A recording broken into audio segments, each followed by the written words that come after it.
자, 오늘은 교리사를 주제로 박창신 교수님께서 강의해 주시겠습니다. 우리 모두 박수로 시작하도록 하겠습니다. 자, 시작하기 전에 박창신 교수님께서 기도로 시작하도록 하겠습니다. 하나님 아버지, 하루의 일상 가운데 함께하여 주시고 또 이 시간에 늦은 시간이지만은 같이 모여서 또 교리사 그리고 우리 신학자 가파도기아의 교우들 세 분 그리고 또 공의회에 대해 좀 더 상세하게 의논하고 또 공부할 수 있는 귀한 시간 주심을 감사드립니다. 이번 기회를 통해서 신학자로서 혹은 또 목회자로서 그 걸어가는 걸음 가운데 어떠한 자세를 가져야 되는지를 배우는 귀한 시간 되게 인도하여 주시옵소서. 주 예수님 이름으로 기도합니다. 아멘. 네, 이제 지난 시간에 했던 것 중에 제일 먼저 할 게 이제 세계 카피 본 중에서 카파도기아 교부 3인 다 알고 계시지만은 저번에 제가 한 분을 잘 몰라가지고 그때 준비가 안 돼서 그래 했는데 이분들의 삼위일체론을 정립하는데 상당히 지대한 공헌을 세운 분으로 다들 알고 계실 겁니다. 근데 조사를 해보니까 바질 대제 그러니까 성 바실리오스 이 교부의 가족들의 어떤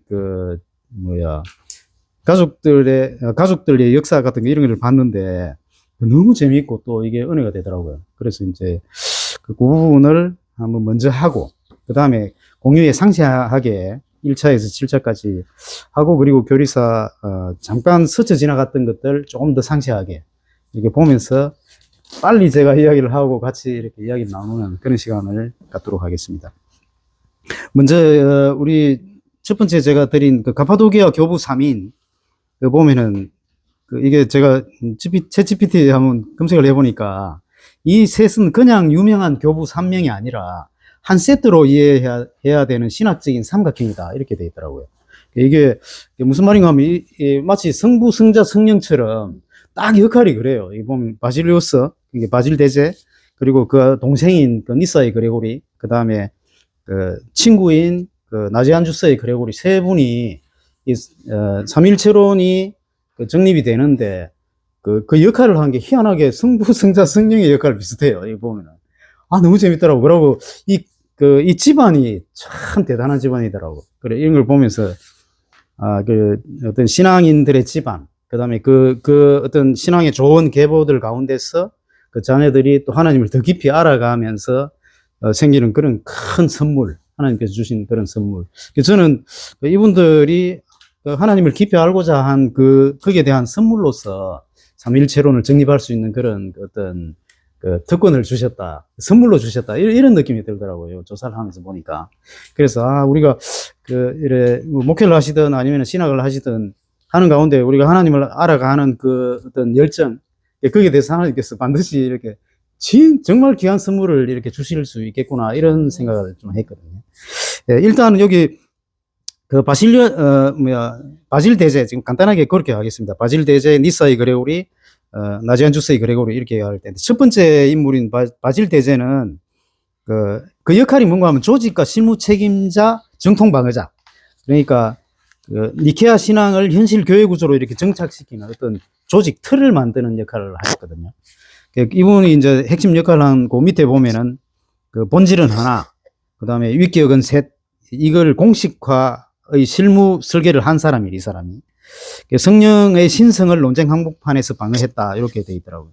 대표 저작은 성령에 관하여, 그리고 이제 아시는 대로 수도 규칙서이고요. 그리고 밑에 니사의 그레고리 동생이거든요. 이분의 동생인데 이분은 형이상학자이면서 신비신학자이고 삼위일체론의 깊이를 담당했던 분이다 이렇게 평가를 받고 있습니다. 삼위일체를 존재론적 철학적으로 정교화한 분이 니사의 그레고리고 본질과 위격 이 구분에 형이상학적인 토대를 제공을 했는데 이분이 이제 신플라톤주의 언어를 적극 활용을 해서 이 교리의 깊이를 이렇게 이해할 수 있도록 이렇게 한 그런 역할을 했습니다. 대표 개념은 에페크타시스, 하나님을 향한 끝없는 상승. 이게 이제 대표 개념인데 맨 밑에 한 문장 요약을 한번 보시면은 하나님은 소유되는 대상이 아니라 끝없이 추구되는 분이다. 무슨 이야기인가 하면 우리가 내가 하나님을 믿습니다. 하나님을 잘 압니다. 이렇게 막 내 하나님 이렇게 생각하잖아요. 그런 하나님이 아니라는 거죠. 하나님 우리가 끊임없이 탐구해 계속 죽을 때까지 또 영원 후까지 계속 이렇게 탐구해야 될 분이다. 그만큼 무궁무진하시다. 이런 걸 이제 이분이 이렇게 주구를 했다 하더라고요, 신학에서. 그 다음에 세 번째, 그 다음 페이지 보시면은, 나지안주스의 그레고리는 바질 대제의 친구입니다, 친구. 이분은 언어의 달인이고 신학적 시인이고 일종의 아주 잘 이렇게 하시는 목회자겠죠. 그래가지고 이분이 결정타를 담당을 했는데 그 역할이 이제 381년 콘스탄티노플 공의회 때 그 결정적인 설교, 이 삼위일체에 대한 설교를 이분이 하시고 거기에 따라서 다들 이제 수긍을 해서 그렇게 완성을 시킨 이분이 언어에 상당히 뛰어나답니다. 그래서 이제 그 한문정 요약 맨 밑에 나오죠. 삼위일체는 계산이 아니라 고백이다. 그렇게 돼 있고 그 밑에 4번 보시면은 이 세 분이 이제 삼위일체론을 이렇게 정립을 하는 과정에서 각자 이렇게 자기가 담당한 몫이 있었던 거죠. 바질 대제는 구조를 담당했고 교회, 제도, 실천 이렇게 돼 있고 니사의 그레고리는 깊이를 담당했고 형이상학, 신비, 그 다음에 세 번째 나지안주스는 언어를 담당했죠. 정의, 그 다음에 설교, 고백. 이래서 요 세 분의 어떤 그런 그 신학이 딱 뭉쳐져야 요게 삼일체론이 정립이 되는 요런 구도였다 하더라고요. 이걸 보면서 이렇게 쭉 읽으면서 제가 이렇게 보니까 이게 성부 하나님이 왜 우리 언약 이제 언약 어떤 그런 전체적인 그런 것도 그렇고 창조부터 해가지고 모든 어떤 그런 계획들 이런 것들에 대한 틀을 만드신 분이고 거기에 이제 예수 그리스도는 그 언약을 성자 예수님은 이제 말씀이시니까 그 깊이를 이렇게 더 하셨고 성령은 이제 그걸 갖다 우리 현실 속에서 막 적용을 시키고 막 설득하고 이러시잖아요. 똑같아 세 분이. 그래 이걸 보니까 어떤 느낌이 들었는가 하면은 이야 하나님 참 재미있으신 분이다. 삼일체를 하면서도 똑같이 인간도 이렇게 세 사람의 어떤 그런 성격이나 그걸 주셔가지고 그렇게 이렇게 표현을 하게 해서 이 삼위일체론이라는 걸 그냥 이론적으로만 이렇게 밝혀낸 게 아니고 이 사람들의 삶을 통해서 보여준 것 같다 이런 느낌을 제가 받았어요. 그래 참 너무 은혜가 되더라고요. 예. 그래서 그래 우리 믿는 사람들이 이제 각자한테 달란트를 주시잖아요. 그 다음에 그 은사를 주시잖아요. 그럼 그 은사들이 각각 의 은사를 준 게 그냥 막연하게 뭐 이 사람한테 이만큼 주고 저 사람 이게 아니고 지금 이 세 분의 교부들처럼 딱 그 사람의 역할에 맡겨 주시면서 그걸 통해서 그 하나님을 드러내는 거죠. 하나님을 계시하시는 거죠. 그죠? 성경만 계시하는 게 아니라, 그런 역할이구나. 그래, 우리가 막연하게 그냥 뭐 열심히 섬기고 이래 하는 게 아니라, 나의 삶이나 나의 어떤 이런 그 공부를 통해서 하나님이 이렇게 계시가 되는 거구나. 이런 느낌을 많이 받았어요. 이걸 보고. 그래서 참 감동이 됐습니다. 그리고 이제 그 밑에 보면은 그 공예하고 연결된 부분은 바질 대제는 이론, 인맥, 구조, 설계, 근데 이분은 공예 전에 사실은 사망을 하셨어요. 그래서 공예 때는 안 계셨고, 그 다음에 이제 그 공예 이후에 정통 이걸 계속 깊게 이렇게 진행한 사람이 니사의 그레고리고, 그 다음에 공예 현장에서 설교를 통해서 이 삼위일체론을 확정하게 만든 역할을 하신 분이 나지안주스다. 이래서 이제 그 밑에 보면은 그 바실리오스, 바질 대제의 털, 그 다음에 니사의 그레고리의 깊이, 나지안주스의 문장, 이 세 개가 겹쳐서서 그 삼위일체 공식 언어가 됐다. 이렇게 보는 거죠. 근데 요 뒤에 글 좀 찾다 보니까 이제 그 성 어거스틴, 서방교회의 어거스틴은 또 여기에서 약간 다르게 이렇게 해석한 부분이 있어요. 동방은 관계 위격에서 본질로 이렇게 나아가도록 이렇게 설명을 했는데요. 교부들이. 근데 어거스틴은 그 거꾸로 본질에서 관계로 이렇게 나가도록 이렇게 그걸 했다 하더라고요. 이게 조금 더 공부를 해봐야 되는 부분인데. 여기에서 뭐가 나오는가 하면 필요케 논쟁이 나오는 거예요. 예. 그래, 이것도 나중에 참 공부를 좀 많이 해보면 좋겠다 싶더라고요. 그 어떤 필요케 논쟁의 씨앗. 그러니까, 씨앗이 여기서부터 태동이 돼가지고 나중에 동방교회, 서방교회가 나눠지는 역할을 이 세 교부하고 어거스틴의 생각의 차이에서 이게 나중에 동방, 서방교회가 나눠지는 거예요. 그게 뭐 하나님이 어떤 뜻이 계셔서 그렇게 나누셨는지는 모르지만은 일단 하여간에 이렇게 되어 있습니다. 그 다음 페이지 보시면은 그 삼위일체론에 끼친 영향이 있거든요. 이 세 분이 진짜 그 내용도 참 많습니다. 그죠? 이 보면 바질대제, 그러니까 바실리오스는 어떤 걸 했는가 하면은 하나의 본질 세위격 이 구분을 이제 정식화했다 이렇게 돼 있죠. 우시아, 그다음에 이 우포시스타시스죠. 그 구분을 정식화했다. 하나의 본질 세위격. 예, 그렇게 이제 했고, 그 이전에 어떤 논란이 있었는가 하면 사벨리우스주의나 아리우스 논쟁에서 이게 이제 우시아가 우포시타시스 여기 두 개가 동의어로 쓰였대요. 두 개가. 그다음 앞에는 그게 혼란스러운데 그 구분을 해야 된다 이렇게 정식화한 사람이 바질대제랍니다. 그래서 본질은 공통성, 위격은 개별성 이렇게 정리를 딱 해준 사람이 바질이에요. 그러니까 동일 본질이지만은 위격은 완전히 개별성이 이렇게 다르다 이렇게 딱 명시를 한 사람이 바질이에요. 예. 그래서 이제 어떤 영향을 주는가 하면은 나지안주스의 그레고리가 삼위일체를 설교로 이렇게 풀어낼 수 있는 언어적 토대를 제공을 했다 이렇게 돼 있습니다. 이분의 그러니까 이분의 이런 이론 때문에 말할 수 있는 우리가 언어로 표현할 수 있는 삼위일체가 됐다 이렇게 돼 있고요. 그다음에 두 번째 역할은 이제 성령의 신성, 성령론에서 성령도 하나님이시다 이렇게 했던 사람이 이분이고, 그래서 이제 나지안주스의 그레고리가 이제 이 바질대제 영향을 받아서 성령은 하나님이시다. 그렇지 않다면 내부터 정죄해라 하고 그렇게 막 이제 앞에 앞장서가지고 이걸 갖다가 막 선포하는 역할을 이분이 했대요. 예. 그 다음에 세 번째로 이 바질대제 영향은 신중한 전략적 언어를 사용했다. 이래서 약간 당시 정치 교회 상황을 일부러 약간 배려를 해가지고 급진적으로 이렇게 표현을 하기보다는 점진적인 계시식으로 이런 논리로 그렇게 표현을 했다 하더라고요. 그래서 이분은 이렇게 했는데 나지안주스의 그레고리는 이제 이 언어에 강하니까 이걸 막 강력하게 막 과감하게 이렇게 선포를 한 거예요. 둘이가 역할 분담이 그렇게 됐다는 거죠. 네, 그다음에 니스의 그레고리 그 동생은 핵심 기여 사항이 아까 행위사적 철학적 심화 이야기를 했죠. 근데 이분은 거기 보면은 한 세 가지 지금 있죠.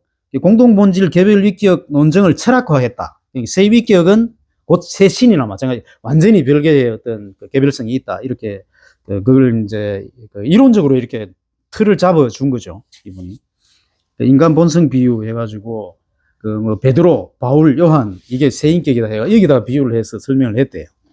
그러나 인간이라는 베드로도 마찬가지, 바울도 마찬가지, 요한도 마찬가지로 인간이라는 본성은 하나지만은 각자의 이렇게 역할이 있었던 것처럼 세 위격 성부, 성자, 성령 하나님이 본질은 한 분이시지만은 하나지만은 각각의 위격은 그렇게 일종의 캐릭터 같은 이런 건데 그냥 단순하게 그런 역할만 하는 게 아니라 인격 자체가 이렇게 세 격이다 이렇게 이야기를 예를 들어 그렇게 설명을 했다 하더라고요. 그래서 나지안주스의 삼위일체 설교가 웅변은 상당히 말은 되게 잘하는 분이었는데 철학적으로도 이렇게 일종의 약간 백그라운드가 될 수 있는 그런 역할을 니스의 그레고리가 한 거예요. 네, 그렇게 했다 이렇게 돼 있고요. 그 다음에 관계적 위격 개념 심화 이래서 위격은 관계 안에서 규정이 된다. 성부는 원천이시고 성자는 출생, 성령은 발출 이렇게 하고 이것도 좀 되게 심하더라고요. 근데 이거는 좀 더 제가 깊이 공부를 해야 될 것 같고 하여튼 이렇게 개념을 이제 심화시킨 역할을 니스의 그레고리가 한 거죠. 그 다음에 영향은 이제 나지안주스의 그레고리가 서정적 관계적 삼위일체 언어를 구사 가능하도록 이렇게 했다. 그 다음에 혼합도 분리도 없는 삶. 이게 리얼미음인데 잘못 써졌네요. 삶이라는 표현에 신학적 깊이를 확보했다. 이렇게 되고. 세 번째는 신학적 무한성, 부정신학 해가지고 하나님은 본질적으로 이해 불가하다. 이런 거. 그 다음에 그러나 위격적인 계시는 실제적이다. 이 무슨 말인가 하면은 한 본질 세 위격인데 이 본질은 우리가 아무리 묵상을 해도 정확하게 알 수가 없다. 그리고 이해가 불가하다. 그걸 우리가 인정을 해야 된다는 거죠. 이게 약간의 부정신학 이런 뜻이거든요. 신적 무한성 이런 이야기입니다. 그리고 이제 그러나 각각의 위격은 실제적으로 우리한테 창조를 하셨고 그 다음에 또 이렇게 십자가 그다음에 부활 그 대속을 사역을 하셨고, 그다음에 실제 또 현재 와서 성령께서는 역사하시고 계시니까 그 위격적인 계시는 우리한테 실제적으로 와닿는다는 거죠. 예, 이런 정리를 갖다가 니사의 그레고리가 한 거예요. 그래서 그 나지안 주스의 그레고리가 이제 이분의 영향을 받아서 뭐라고 얘기하는가 하면은, 하나님을 생각하면 셋이 떠오르고 셋을 말하면 하나로 돌아온다, 이렇게 표현을 했대요. 말이 멋있죠. 아주 정확하게 이렇게 표현을 한 거죠. 이걸 철학적으로 이렇게 이제 이분이 이렇게 이야기할 수 있도록 그 배경을 이분이 이제 제공을 한 게 니사의 그레고리다. 그다음에 마지막에 나지안 주스의 그레고리는 종합자이자 완성자, 바질의 언어, 그다음에 니사의 행위사학을 설교, 시, 성령의 언어로 이렇게 성화시키는 역할을 그 나지안 주스의 그레고리가 한 겁니다. 그래서 그레고리 삼위일체론 이렇게 이야기를 한다는데, 그 특징은 교리 공식이 아니라 신앙 고백이다. 그 다음에 논증보다는 예배와 경애다. 논리보다는 신비 속의 정확성이다. 이렇게 이야기를 했습니다. 그 다음 페이지 한번 보시면은 그 역할 분담 있죠. 그죠? 앞에 설명한 거죠. 개념, 용어, 정비, 바질. 말할 수 있는 삼위일체가 되게 한 거고, 니사의 그레고리는 철학, 행위상학 그 역할을 해서 방어 가능한 삼위일체를 이야기합니다. 그죠?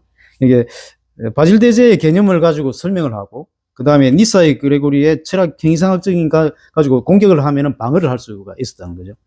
그 다음에 나지안 주스의 그레고리는 수사, 예배, 설교해서 믿고 고백하는 삼위일체. 이 세 가지가 이렇게 딱 틀이 잡혀서 이 삼위일체론이 정립이 된 거죠. 한 문장으로 압축을 하면은 바질은 삼위일체를 정의를 했고, 니사는 증명을 했고, 그 다음에 나지안 주스는 그것을 노래하고 설교했다. 아, 너무 멋있습니까? 그죠? 내가, 우리 동기들하고 같이 공부하고 이래 하는 것도 참 재밌는데, 야, 진짜 재밌었겠다. 이 생각이 들더라고요. 예, 그 다음 페이지 한번 보시면은,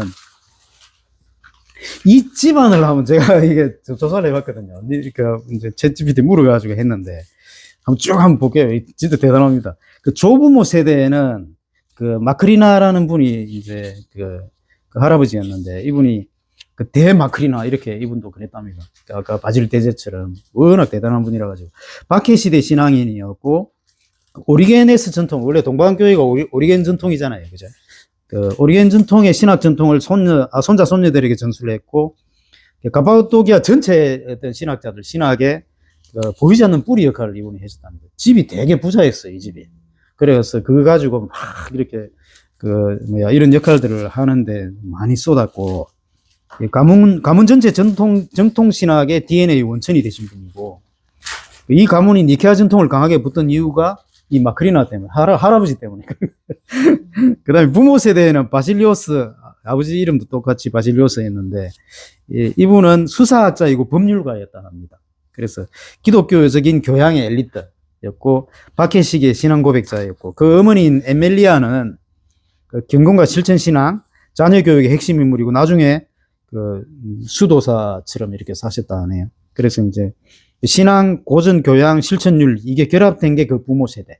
그러니까 할아버지 세대에는 이게 딱 그게 붙들. 이게 나중에 보면은 뭐하고 비슷해지는 거 하면 아브라함, 이삭, 야곱, 그다음에 요셉 이렇게 됩니다, 이게. 그래서 제가 항상 이래 주변에 이제 믿는 이런 분들이, 장로님 된 이런 분들이 보면은 막 이야기하다 보면은 약간 10원짜리 욕도 한 번씩 툭 튀나오고 이러거든요. 그런 분들이 되게 많아요. 그런데도 그분한테 하나님이 이렇게 주는 은혜가 되게 커요. 이렇게 주변에 보면은. 그러면 그 다음 그 자녀는 이삭 같은 이런 신앙을 주고, 그 다음 자녀는 야곱 같은, 우리 집도 그래요. 그래서 내가 항상 이렇게 그런 분들한테 아들이 신앙생활 안 해서 걱정이다 이러면 걱정하지 마세요. 기도하시면은 딱 이삭의 축복을 줄 겁니다. 제가 그래 이야기하거든요. 이분들도 그렇더라고. 내가 이거 보고 소름이 돋게. 두 번째가 이제 신앙, 고전, 교양, 실천윤리 결합.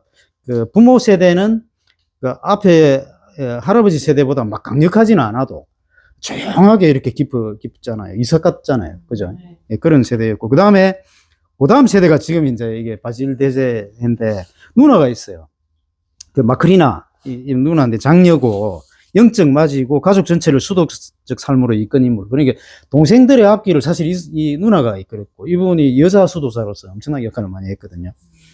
그레고리 니사, 그러니까 두 번째 남동생의 영성, 신학 형성에 결정적인 역할을 하는 한 사람이 누나예요. 누나가 첫째보다는 둘째, 니사이 그레고리한테 엄청나게 그 영성을 갖다가, 영성 형성에 해서, 실제 보이지 않는 교보다 이렇게 이야기를 한답니다. 이분이.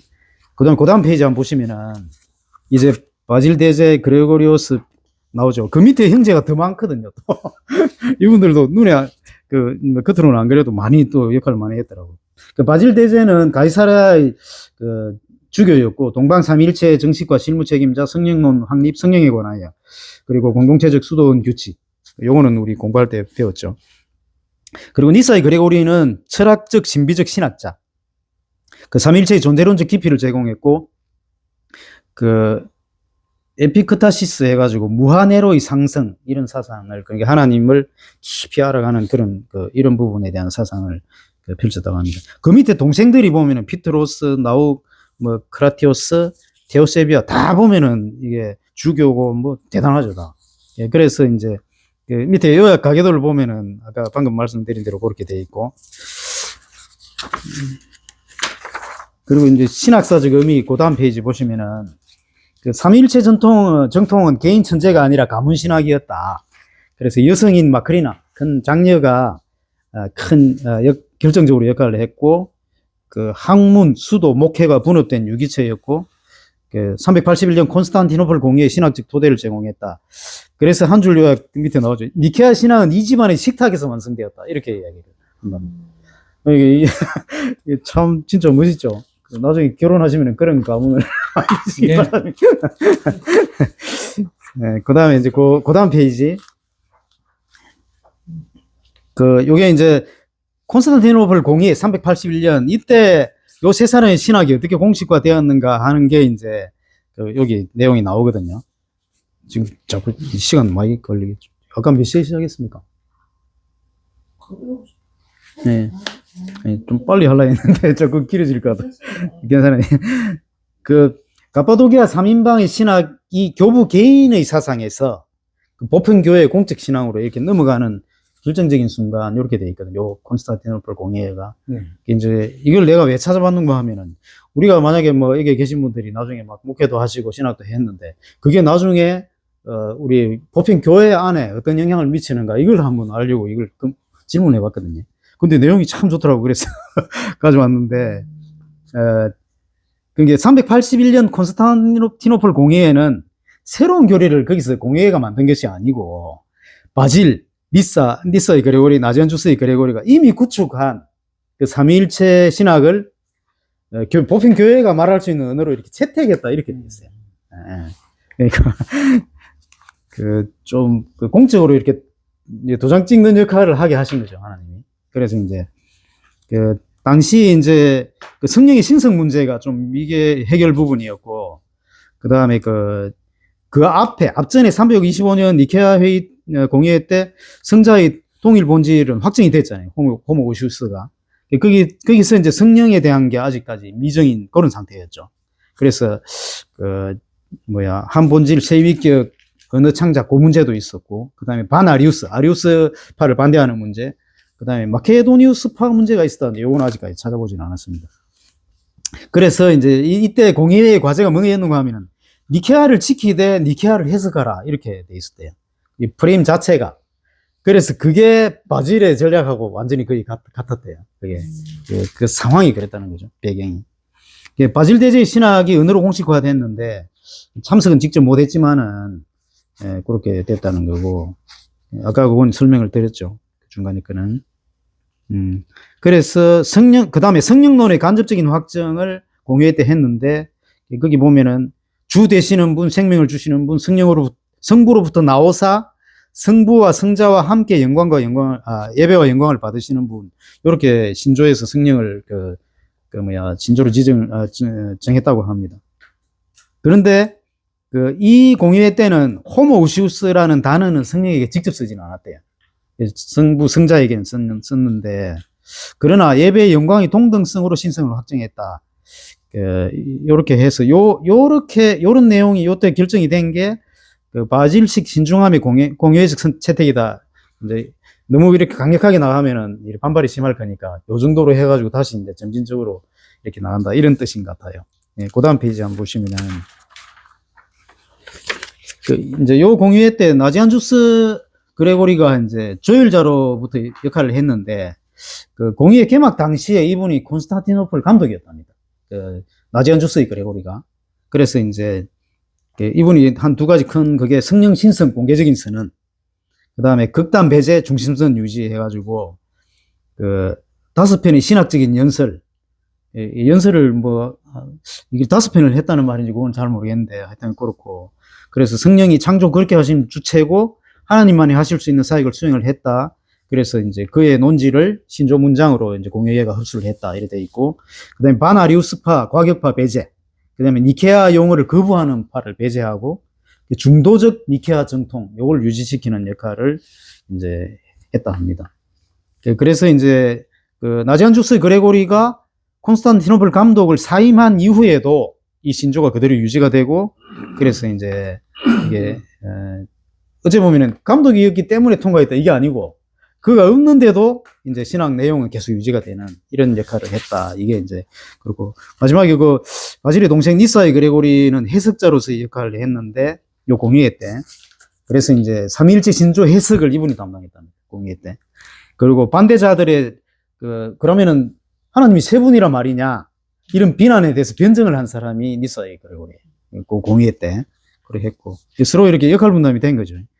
그 다음에 이제 위격의 차이는 본질이 아니라 관계 양태다. 그래서 성부의 이게 뭐 라틴어로 모나키아 이렇게 되어 있고, 그렇죠. 이걸 유지했다 이렇게 되어 있습니다. 그 다음에 그래서 이제 결과는 동방삼위일체 신학이 표준이 형성이 됐고, 이게 나중에 가면은 어거스틴 때문에 이제 약간 바뀌는 게 그 필리오케 논쟁이 되는 거죠. 그래서 그 밑에 이제 니케아 콘스탄티노플 신경이 이제 성령을 믿사오니 주 되시는 분이시며 생명을 주시는 분이시며 성부로부터 나오사 성부와 성자와 함께 예배와 영광을 받으시며 선지자들을 통해서 하신 분이시다. 이렇게 성령에 대해서 했고, 예, 그 다음 페이지 보시면 이제 뭐 여기에 세 분의 신학이 다 들어가 있다 이렇게 되어 있습니다. 예, 그래서 이제 요게 이렇게 요때 공식화된 이 의미가 뭔가 하면 신학사에서는 가파도키아 신학이 정통 표준이 되었다. 이 세 분의 신학이. 그리고 교리사에서는 삼일체 교리가 완성이 됐다. 그다음에 교회론에서는 개인 교부의 신앙이 공적 신앙으로 이렇게 됐다. 이 교회론에서는 그렇게 보시면 되고, 그다음에 예배에서는 삼일체가 고백 성령의 대상이 되고, 그다음에 동서교회에서는 공동유산의 마지막 지점. 요거 끝나고 나서부터 이제 동서교회가 이제 분열이 되는 거죠. 그렇게 있다 이렇게 돼서 이제 그 밑에 한 문장 그것도 보면 바질의 콘스탄티노플 공회 381년은 바질이 만든 언어로 니사의 그레고리가 지탱한 논리 위에 나지안주스의 그레고리가 고백한 삼위일체, 이걸 교회의 신경으로 이렇게 딱 봉인한 거죠. 이제 요거 딱 이거는 확정이다 이렇게 한 사건이 요 공회였다 이렇게 되어 있습니다. 그 다음에 그 다음 페이지 보면은 이 필리오케 우리가 공부한 서만교회는 왜 이제 이렇게 이 신경을 다르게 이제 다시 읽기 시작했느냐 하는데 있어가지고 필리오케가 있는데, 이거는 밑에 보시면은 필리오케는 한 단어 추가 문제가 아니라 381년 콘스탄티노플 신경을 읽는 해석 렌즈가 동시에서 갈라졌다.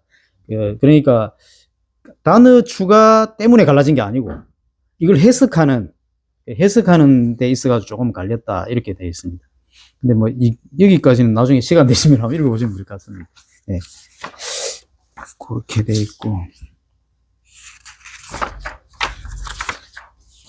그 다음에 요거는 여기까지만 하죠. 뒤에 이게 동서방 갈린 거 이거는 다음에 또 할 수 있겠죠. 예, 그렇게 하겠습니다. 그 다음 제가 묶은 게 이제 1차에서 7차까지 공유에 간단하게 아래 한 거, 그걸 갖다가 쭉 그냥 상세하게 조금 보고, 예, 그렇게. 이거 학부에서 변환 선생님 공부하셨죠? 1차에서 7차까지. 상세하게는 일을 안 했습니까? 네. 아, 그렇습니까? 네. 아, 그러면은, 지루하시가 싶어서. 1차 공예, 니케아 공예는 322가 나와시고, 핵심 쟁점이 아리우스 논쟁이죠, 그죠? 아리우스는 아들은 창조되었다. 아들은 신이 아니고, 어느 시점에 창조된 피조물이다. 그렇게 했는데 공회에서는 아리우스를 2단, 니케아 신조, 성부와 성자는 동일 본질, 호모우시우스, 그 다음에 같은 본질 동일한 신성이다. 이렇게 성자는 창조되지 않았고 참 하나님의 성부와 본질이 하나다. 이렇게 했습니다. 여기 이제 우리가 저번에 학장님 강의하실 때 호모우시우스하고 호모이우시우스 아이 하나 들어간 거, 그거 한자 때문에 기독교 신론을 갈라놓았다 이런 유명한 말이 이제 여기서 1차 공회 때 나온다 이렇게 되어 있습니다. 그때 이제 부수적으로 결정한 게 부활절 날짜를 통일하자, 뭐 교회 행정 규범 20개 조항, 그다음에 감독직, 성직, 질서 정비 이런 것들을 했다 합니다. 예. 그래서 삼위일체 교리가 이제 막 이제 성부 성자 이렇게 두 분이지만은 두 위격이지만은 그렇게 이제 시작이 됐다 이렇게 보시면 되고, 근데 아리우스 논쟁은 이후 60년간 계속됐다 합니다. 325년에서 385년까지 그렇게 계속되고, 아까 이야기한 콘스탄티노플 공의회 381년 그때 이제 아리우스 논쟁은 이제 끝이 나는 거죠. 예. 그다음 두 번째 다음 페이지. 제2차 세계공의회, 이게 1차 콘스탄티노플 공의회인데, 테오도시우스 1세 때, 핵심 쟁점이 뭔가 하면은, 아리우스 논쟁 잔재, 성자는 하나님보다 열등하다. 그러니까, 하나님 위격은 이제 인정을 한다. 창조된 분이 아니다. 인정을 하는데, 그래도 열등하다. 이런 게 있었나 봐요. 그거 아니다. 이게 이제 핵심 쟁점이었고. 아까 여기 마케도니우스파가 있네요. 성령 논쟁. 성령은 하나님이 아니다. 이때 2차 공의회 때 이게 나왔네요. 그 부분이 이제 핵심 쟁점이었고, 공의회 결정은 어떻게 되는가 하면 니케아 공의회 신조는 맞다. 그러니까 성자는 하나님과 동일 본질이시고 두 위격이시다 이렇게 된 거고요. 그리고 성령의 신성 명확화. 예. 이게 이때 이제 삼위일체 교리가 완성 단계에 들어간 1차 콘스탄티노플 공의회였다. 오늘날 예배에 사용하는 신조가 사실상 니케아 콘스탄티노플 신조다. 이렇게 2차 공의회 때 결정된 거다. 그게 돼 있고, 그리고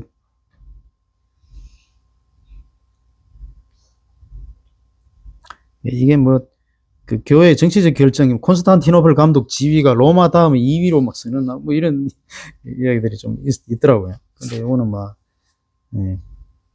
됐습니다. 그 다음에 세 번째 페이지. 에베소 공의 3차 공의회 때 431년 테오도시우스 2세입니다. 그죠? 네스토리우스 논쟁, 우리 유명한 네스토리우스 논쟁이 3차 공의회 때 됐고, 네스토리우스가 주장한 거는 그리스도 안에 신적 위격과 인간적 위격이 느슨하게 결합되어 있다. 그러니까 하여튼 별의별 생각을 다 재밌죠. 그러니까 이게 신성 인성이 이렇게 예. 신인 양성 1위는 인정을 하는데 느슨하게 이렇게 그래서 이제 마리아는 그리스도를 낳은 자라 불려야지 하나님을 낳은 자, 테오토코스는 부적절하다 이렇게 이야기를 했대요. 네스토리우스가. 예, 그러니까 크리스토코스 이렇게 불려야 된다 이렇게 이야기를 했답니다. 예, 그래서 결과적으로 이제 이렇게 되면 어떤 문제가 생기냐 이제 회의를 하니까, 그러면 그리스도의 위격이 이제 분열이 되는 거죠. 그렇죠. 예, 신인 양성 1위다 이렇게 딱 착달로 붙어 있어야 되는데 이게 이제 느슨하면 언제 떨어질지도 모르지 않느냐 뭐 이렇게 이렇게 되는 거죠. 참 희한한 생각을 많이 하죠.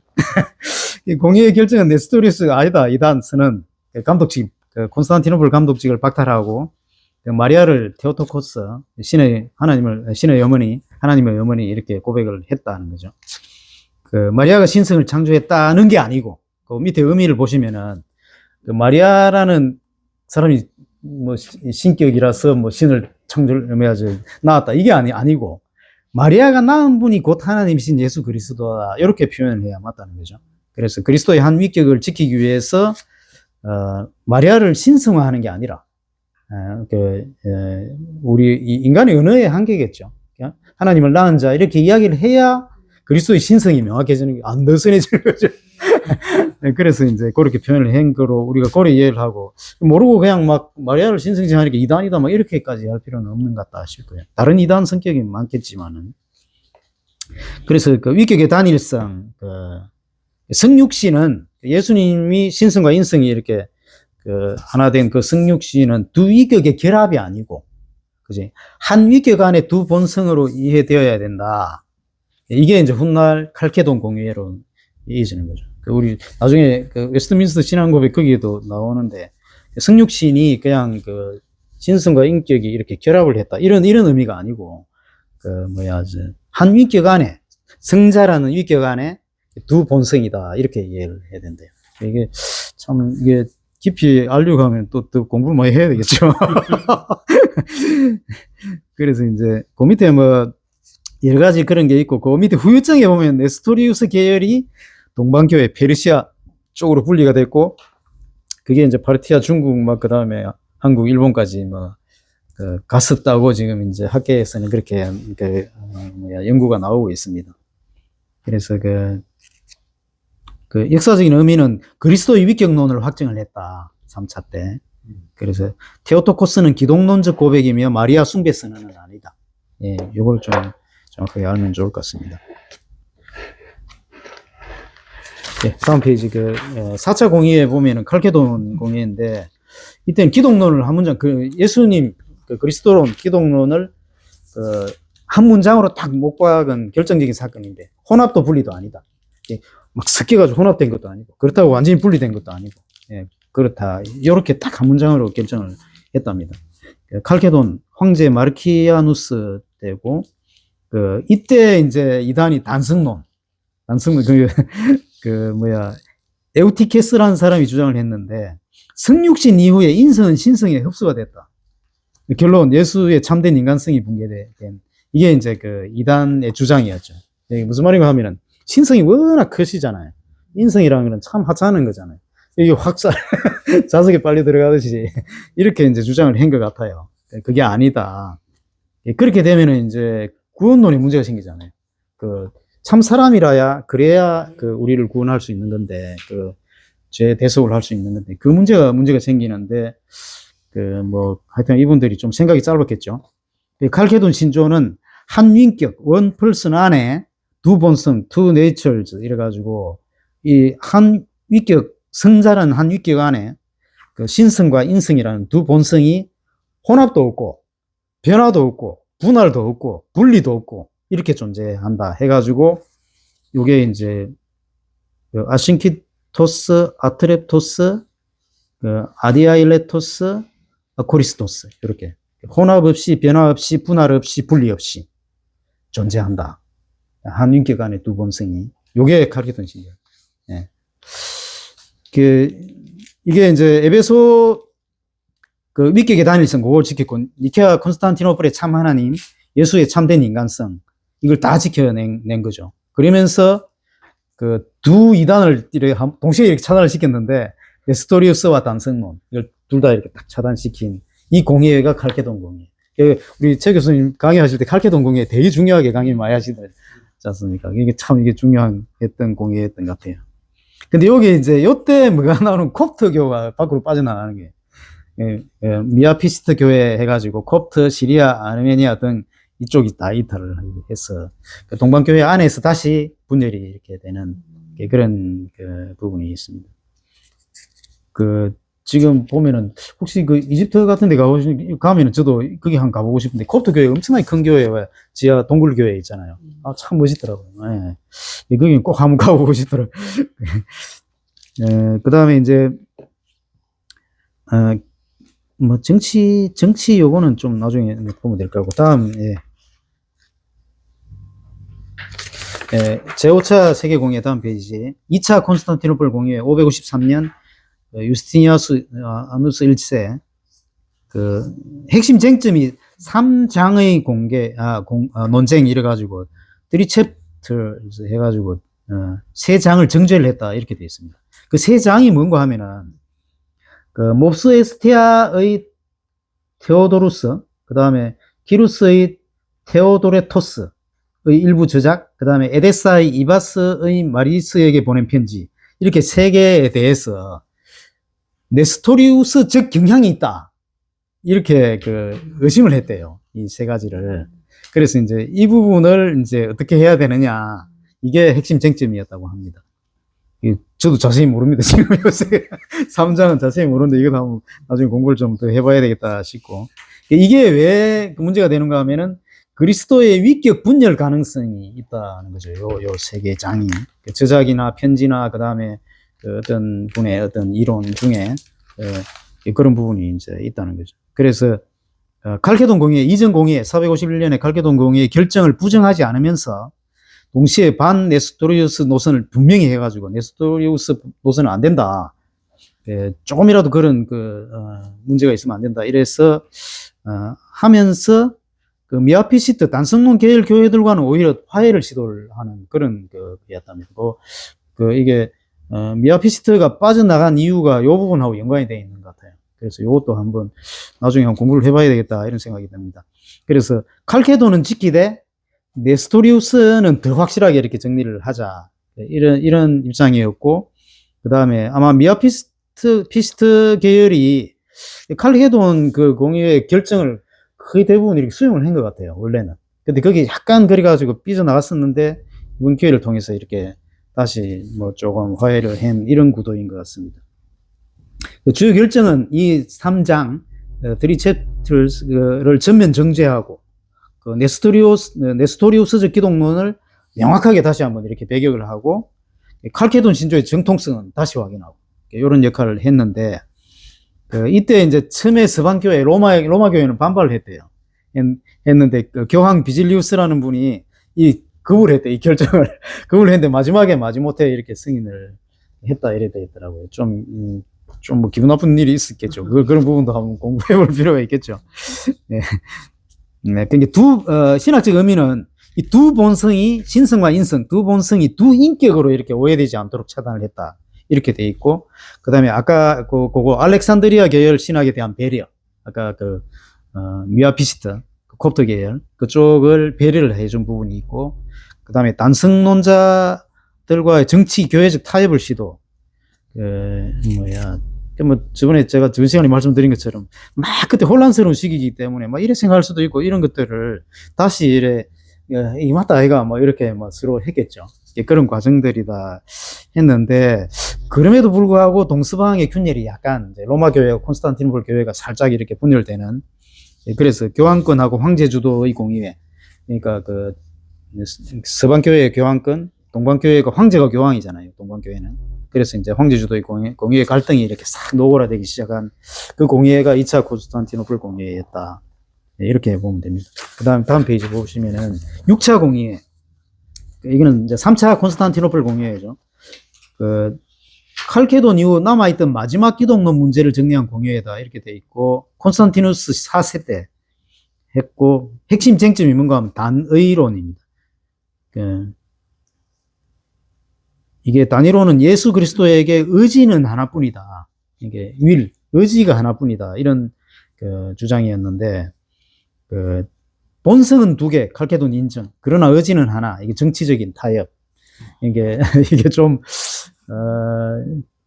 이제, 인간의 순종, 고난, 기도가 형식화되고 예수님의 참된 인간성이 훼손되는 문제점이 이제, 있다. 요렇게 이제 된 거죠. 의지가 하나라고 하면은, 그래서 공의회가 어떻게 결정을 했는가 하면은, 단위론을 공식적으로 정죄를, 이단이다. 이렇게 이야기를 했죠. 단위론자들 가르침을 배격해라. 양이론 확정. 반대로 양이론을 확정을 했는데, 이게 무슨 말인가 하면은, 신적 의지, 인간적인 의지. 그러니까, 예수님의 신성과 인성이 있으면은 신적 의지가 있고, 또 인간적인 의지도 또 있다는 거죠. 이 두 개가 이렇게 뭉쳐서 한 의지만 표현을 하는 게 아니라, 의지가 다르다는 거죠. 그걸 확정을 했대요. 예수 그리스도 안에는 신적 의지, 인간적인 의지 두 개가 있다.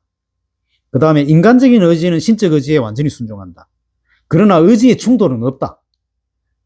구원 사역은 그래서 완전하다. 이렇게 보는 거죠. 그렇죠. 이게 이제, 그러니까 이제 이게 신인 양성 1위 예수님이 위격은 그냥 이제 성자의 위격을 가지고 계시면서 신성이 있고 인성이 있는데, 이제 혼합이 안 되잖아요. 그죠? 근데 이제 그러면 신성과 인성이 구속 사역을 하는 데 있어 가지고, 이제 신성이 주도를 하느냐, 인성은 그냥 가만히 있고 그냥 쫄쫄쫄 따라만 가느냐. 이런 문제거든요. 단일론자들은 뭐냐, 그 당연히 그렇지. 이제 이렇게 생각하는 거예요. 그러니까 인성은 그냥 줄줄 따라만 갔지. 뭐 그 사실은 그게 일종의 우리가 아담의 범죄 때문에 제2의 아담이 와서 이제 그 죄를 져야 되잖아요. 그러니까 그걸 그냥 막 이제 자기는 그냥 막 아무 뭐 그것도 없이 그냥 줄줄 따라가면서 했다. 이래 되면 어떤 문제가 생기는가 하면은 그럼 온전한 순종이 맞나? 온전하게 진 게 맞나? 이런 문제가 생기거든요. 안 그렇습니까? 그죠? 그 신성이 그 죄를 이렇게 지는 게 아니잖아요. 지금 첫 번째 아담의 그 인성이 죄를 지었잖아요. 그러면 똑같은 인성이 그 죄를 감당을 해야 되거든요. 그 아버지가 뭐 죄를 지면 아들이 가서 곤장을 50대를 맞든지 해야 되잖아요.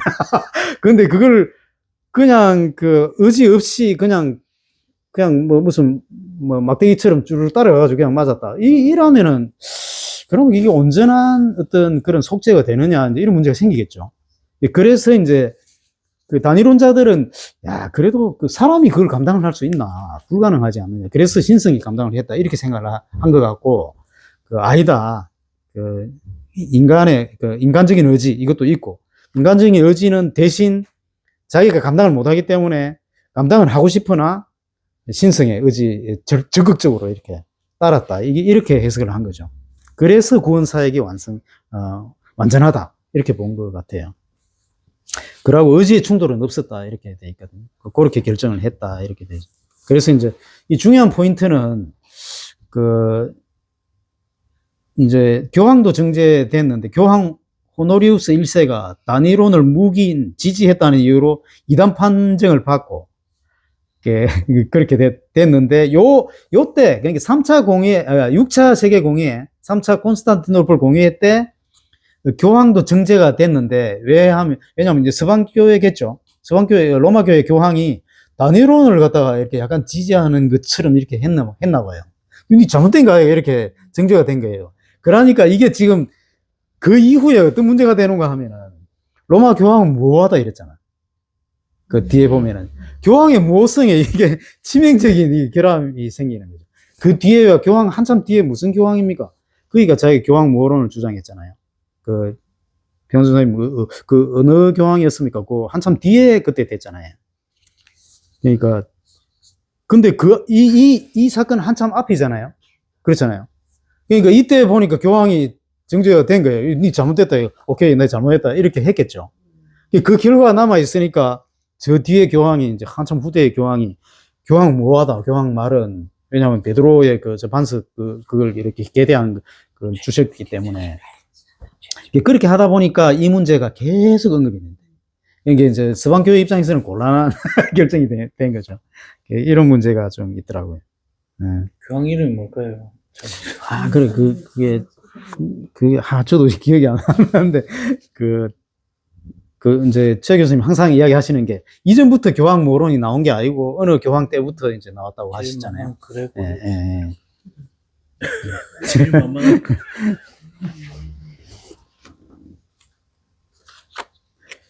그렇게 해서 이제, 요 신학적 의미 요것도 되게 중요하거든요. 그거 찾으시면서 한번 들어보십시오.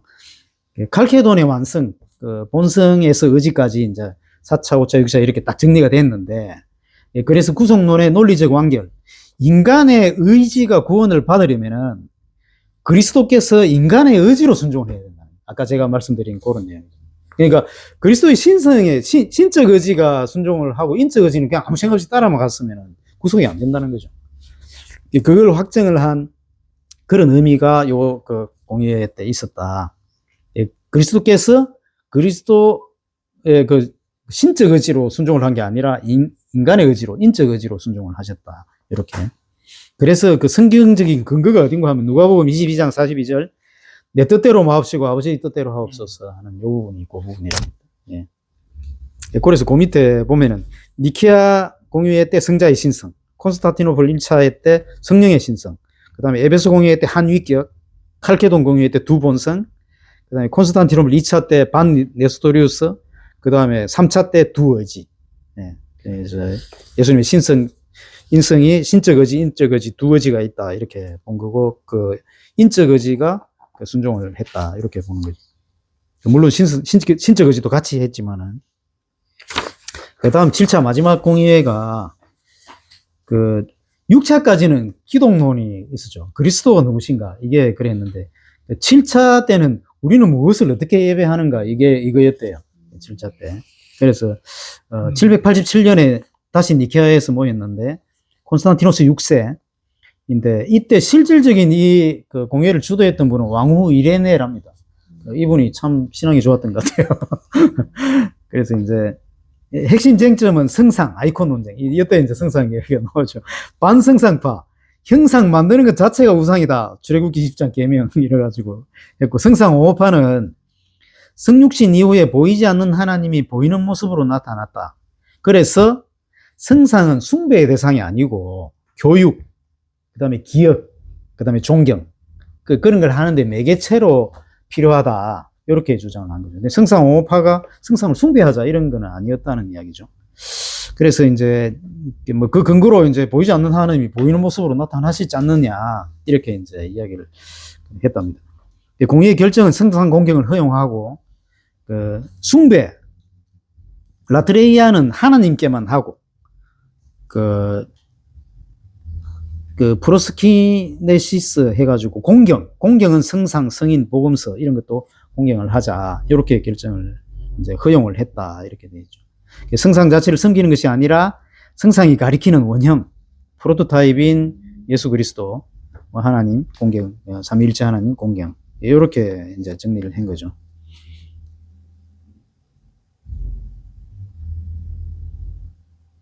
신학적인 논리가 뭔가 하면은 성육신의 연장선이다. 그리스도께서 참 인간이 되셨다면은 그분의 형상을 그리는 것도 가능하다. 이 지금 개혁파에서 우리와 교회 이게 지금 통합에서는 그림 같은 거 하죠. 지금은 엔간한데도 하긴 하는데 옛날에 우리 어릴 때는 예수님 그림 몸보게 했거든요. 서부교회 목사님 몸보게 했어. 그게 내 머릿속에 예수님 하면 그것만 생각난다 이거죠. 예. 그 논리적으로 이해가 좀 가요. 근데 이제 요때 결정이 된 걸로 보면은 공회를 보면은 막 굳이 그래까지 할 필요는 없다. 그것도 좋다 해가지고 쓰는 것도 그렇게 무리가 없다 이래 보이거든요. 그리스도께서 참 인간이 되셔서 사람 모습으로 이렇게 보여주신 것처럼 형상을 그리는 것도 가능하다. 이렇게 신학적 논리가 그랬답니다. 요때 이 논쟁을 갖다가 막 결정적으로 이렇게 결정되도록 한 사람이 존 오브 다마스쿠스. 이 사람의 논쟁이었답니다. 이 참 신학자가 참 중요하죠, 그죠? 예, 제가 최종장님 보면 항상 존경스러운 게 그런 겁니다. 종교다원주의 이런 것들. 야, 저런 거 진짜 누가 돈 주고 쓰라 해도 잘 안 할라 할 건데, 왜냐면 공격당하잖아요. 예. 근데도 그 자기 돈 들여가면서, 그렇게 고생해가면서, 욕 들어가면서, 그 신학자는 저런 게 있어야 된다. 이런 게 좀 있는 것 같습니다. 그게 이제 그 밑에 나온 5번 보면은, 이제 동방교회는 성상공경 전통이 확정이 되고, 정교회 신학의 정체성을 형성했고, 서방교회는 부분적 수용. 그래서 후대 종교개혁 시기에 개신교 쪽에서 강한 비판을 받았다. 이렇게 되어 있고, 개신교 신학, 개혁신학에서는 1, 2계명을 위반할 위험이 있다. 이래서 성상은 없애야 된다.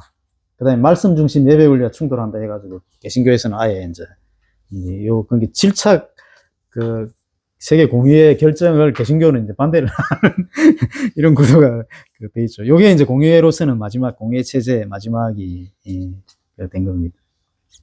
네, 이렇게 이제 7차 공의회에서는 1차부터 7차까지 철저하게 성경을 기반으로 해서 네. 논쟁이 진행된 건가요? 아니면 또 뭐 다른 뭔가 자료가 있거나 뭐 그런가요? 근데 뭐 그런 기분까지는 저한테 저도 완전히 세네.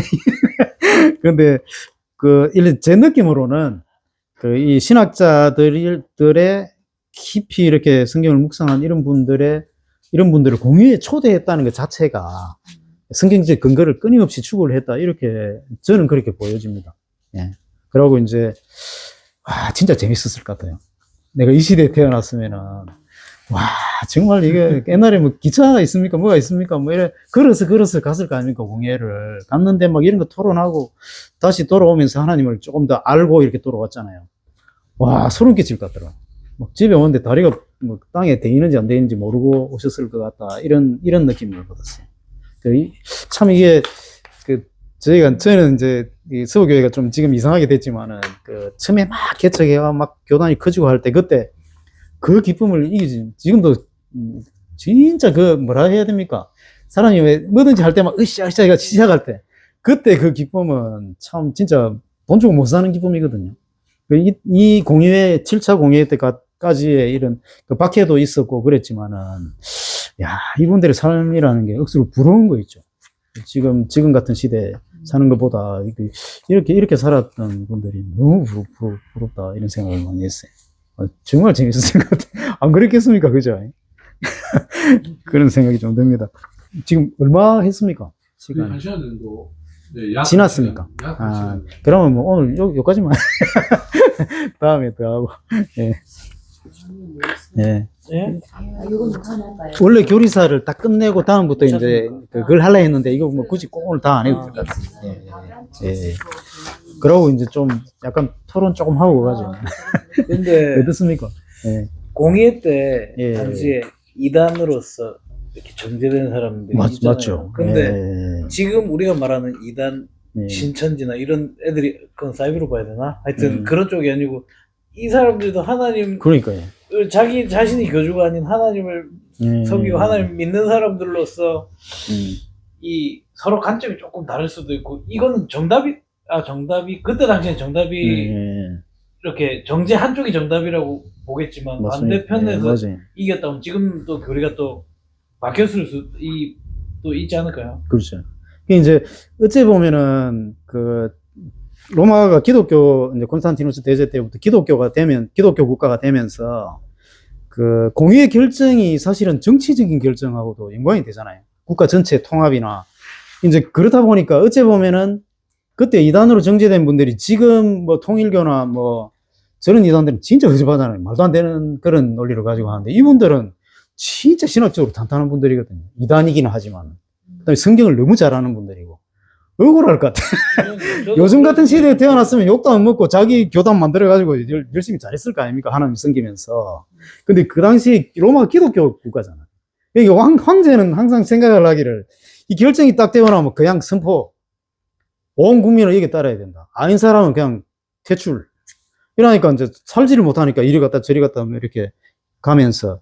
그래, 한편으로는 그분들은 진짜 전도사님 말씀하신 것처럼 참 안타깝고 억울하기도 하고 좀 막, 이게 막 자기 삶도 그렇잖아요. 결국 이게 사회생활도 사실 안 되는 왕따 당한 거잖아요, 일단. 그래, 한편으로는 안 됐는데 왜 그랬을까, 하나님이? 왜 하나님이 로마가 기독교 국가가 완전히 되게 해가지고 이런 공의 결정이 그냥 막 세속 왕이 선포를 하고 그대로 따라가도록 하도록 하셨을까? 왜? 그 깊은 뜻이 아니겠습니까? 하나님의 뜻이. 제가 보기에는 그 시대에 이걸 다 허용을 하고 다 이렇게 했으면은 지금 우리한테 개혁신학이 안 왔을 수도 있다. 이렇게 보는 거죠. 제 생각에는. 예. 그 강력하게 그런 걸 다 차단시키고 상당히 실력 있는 사람들이었는데, 네스토리우스든 누구든 그 앞에 뭐 도나투스주의도 보면은 사실은 그분 뭐 이런 분들 물론 그거는 그 이전에 기독교 국가 되기 이전에 했던 그런 것들도 있지만은 하여튼 간에 초대교회에서부터 해가지고 중세 개혁, 종교개혁까지, 딱 칼빈까지, 그때까지 신학을 보호를 하셨다, 이런 생각이 좀 들어요. 하나님. 그러니까 그 역사를 통해서 세상 왕정을 통해서 계속 보호를 해서 딱 오롯이 그 개혁신학, 칼빈이 나오도록 그래 했고, 이제 요때부터 그 뒤로는 이제 지금 제가 항상 주장하는 게 그거거든요. 이 뒤로는 어떻게 가야 되나. 그럼 다시 칼빈만 주장을 하면은 꼬리타분하다 이야기를 할 거고. 지금 이래가 신정통까지 왔는데. 그렇다고 해서 종교다원주의로 갈 수도 없고.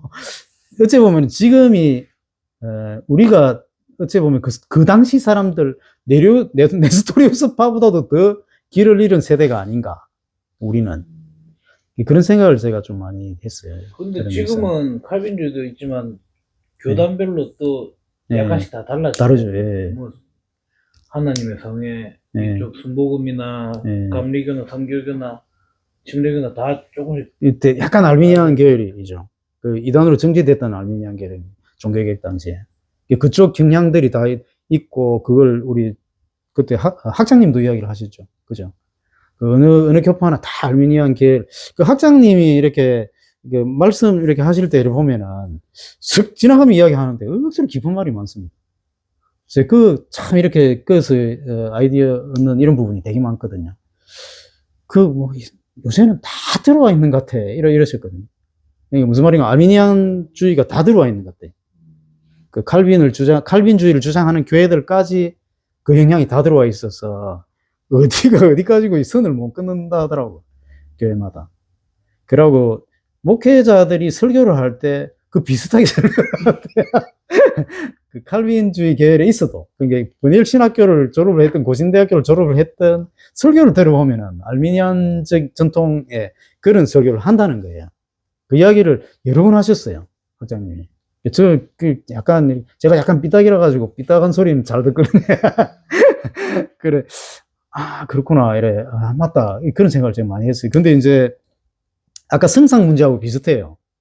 그러니까 내가 열심히 해가지고, 우리, 이제, 서구교회가 약간 이단성 있게 그렇게 이야기하는 뭐 성화구원을 이루고 건설구원을 이루고 한다, 이런 것처럼 열심히 하라 해도 안 하는데, 예? 안 해도 되고, 그건 다 결정이 돼 있고, 뭐, 결국은 다 하나님이 하시는 거고, 이거 하면 안 한다. 맞잖아요. 그런 이야기도.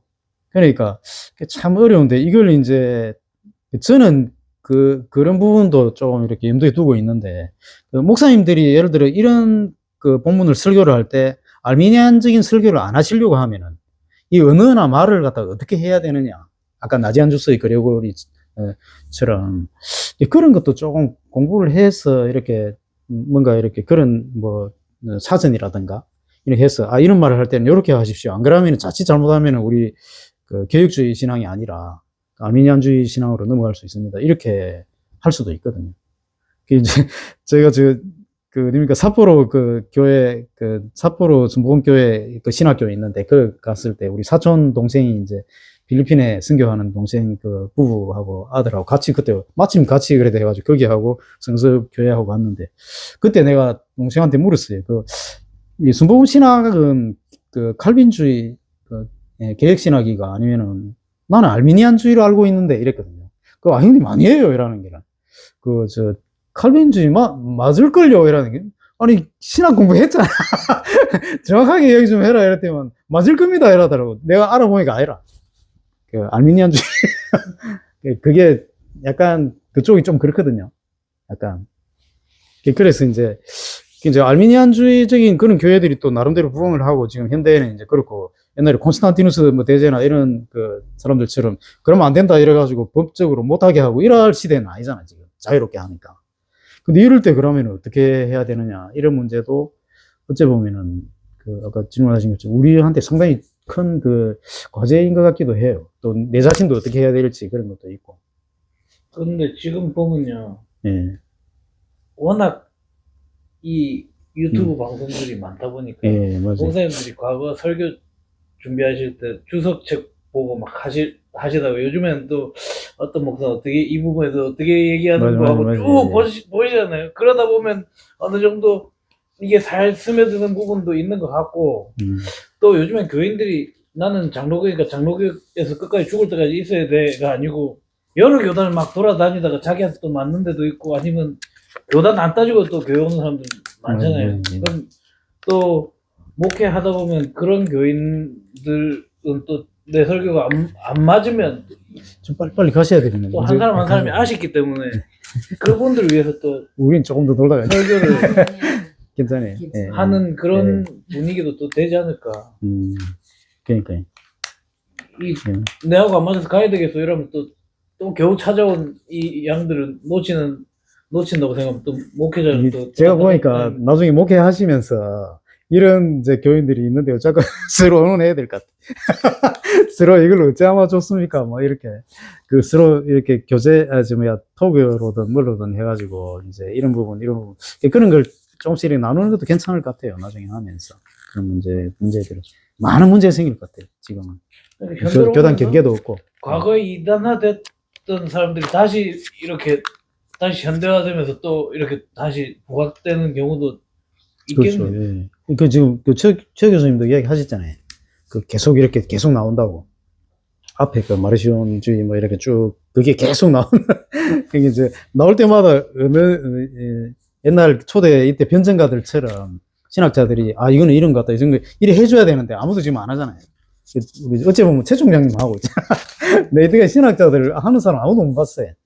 왜 그렇게 안 하고 그냥 막 이렇게 유튜브 나와도 막 자기가 막 그것만 하고 이렇게 하지. 변증가들이 아예 없는 시대잖아요.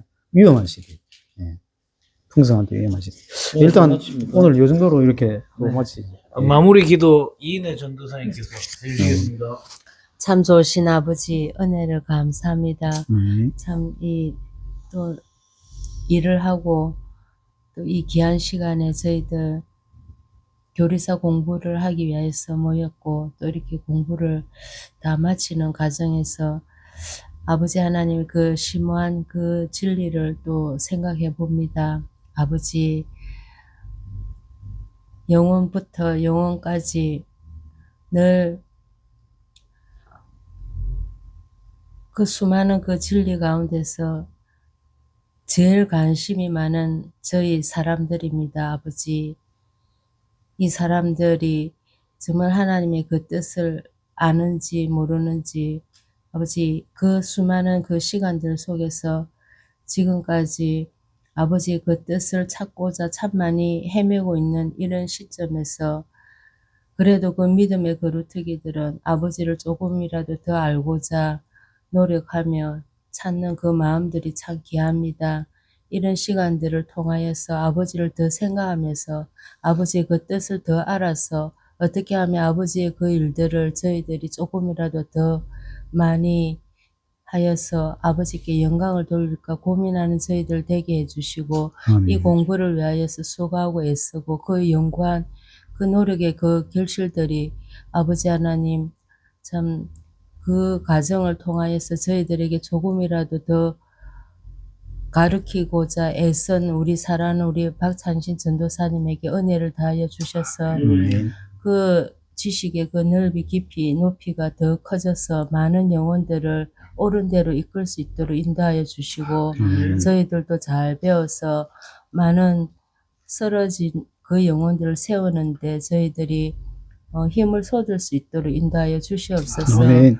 이렇게 귀한 시간을 허락하신 하나님께 감사하고 다음에도 더 많이 저희들 배울 수 있도록 그래야 해서 풍성한 은혜를 끼칠 수 있도록 열매를 많이 맺을 수 있도록 인도하여 주시옵소서. 아멘. 돌아가는 발걸음까지 함께하여 주실 줄 믿고 예수님의 이름으로 기도드리옵나이다. 아멘. 감사합니다.